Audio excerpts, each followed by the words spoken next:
Assalamualaikum people, good morning. So for today's video, we will make a easy and quick vegetarian breakfast. Yes. So first, we just have to cut onion and garlic, one onion and then 4 cloves of garlic. So you just have to cut like this. Ayan. So napakadali lang nitong breakfast na to, guys. And hiwain nyo lang siya ng ganyan. And then, prepare tayo ng sausage.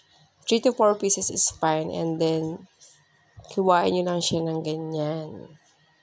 Ayan. So, after that, we just have to prepare 3 eggs. And then, add lang kayo ng half sachet ng magic sarap. And then, a bit of salt and pepper. Ayan, masarap na yan.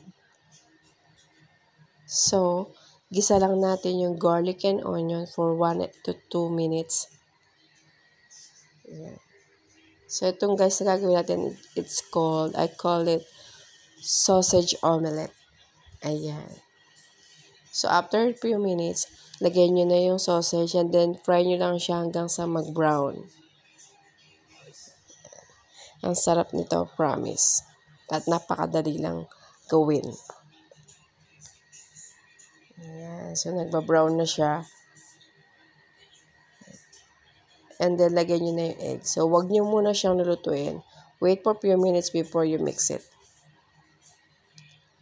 Ayan. So, haluin nyo lang siya ng ganyan. Lutuin nyo lang siya hanggang sa mag-slightly brown. And then, ready na yan.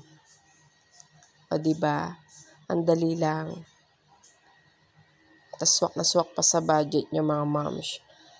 Then, after that, gagawa naman tayo ng garlic fried rice. Ito, madali lang din to. So, on the same pan, add lang kayo ng konting oil. And then, chili garlic oil. Ayan. Yan ang gagawin kong ihalo ko dun sa rice. Masarap yan, guys. And, lagay kayo ng mga like 1 bowl of rice. Ayan. Tapos, gisa-gisa nyo lang siya. Ganyan.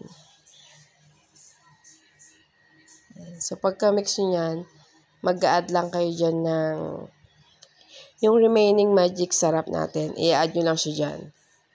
Ayan. Add nyo lang siya. Tapos, mix-mix nyo lang siya. Ganyan.